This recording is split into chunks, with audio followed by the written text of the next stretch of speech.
लालची सेठ की कहानी। बहुत समय पहले की बात है। एक छोटे से कस्बे में एक बहुत धनी और लालची सेठ रहता था। उसका नाम धनलाल था। उसके पास दौलत की कोई कमी नहीं थी, लेकिन जितनी दौलत वह इकट्ठा करता, उसका लालच उतना ही बढ़ता जाता।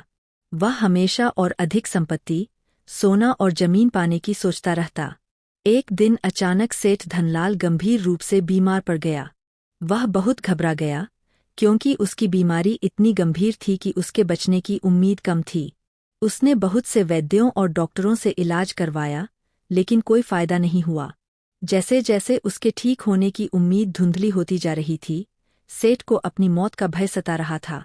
आखिरकार उसने भगवान को याद किया और उनसे प्रार्थना करने लगा। हे भगवान, सेठ ने कहा, अगर आप मुझे इस बीमारी से मुक्ति दिला दें, तो मैं आपके चरणों में 1000 सोने के सिक्के चढ़ाऊंगा। भगवान ने उसकी प्रार्थना सुन ली और धीरे धीरे सेठ की तबीयत सुधरने लगी। कुछ ही दिनों में वह पूरी तरह से स्वस्थ हो गया। लेकिन जैसे ही वह ठीक हुआ, उसकी लालची प्रवृत्ति फिर से उभर आई।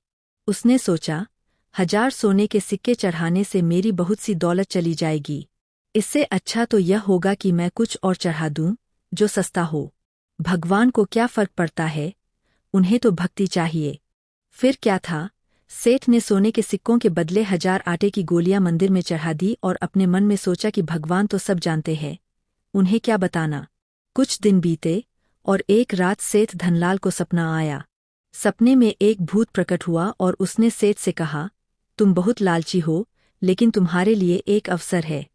अगर तुम जंगल में जाकर एक विशेष स्थान पर खुदाई करोगे, तो तुम्हें वहां बहुत खजाना मिलेगा। सेठ का लालच जाग गया। वह सुबह उठते ही जंगल की ओर चल पड़ा। वह सपने में बताए गए स्थान पर पहुंचा और खुदाई शुरू की। कुछ ही देर में उसे एक भारी बर्तन मिला। उसके चेहरे पर खुशी की चमक आ गई। उसने सोचा कि अब तो उसकी दौलत दोगुनी हो जाएगी। उसने बर्तन खोला तो उसमें वाकई में खजाना था, जिसे चोरों ने वहां छुपा रखा था। सेठ जैसे ही खजाना लेकर वहां से जाने को हुआ, 4 चोर वहां आ पहुंचे। उन्होंने सेठ को घेर लिया और कहा, तुम हमारे खजाने के पास क्या कर रहे हो?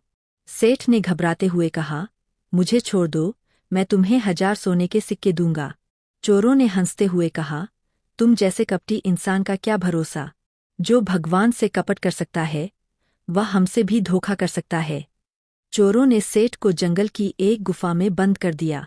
सेठ को अपनी लालच और धोखेबाजी की भारी कीमत चुकानी पड़ी। उसका लालच ही उसकी बर्बादी का कारण बना।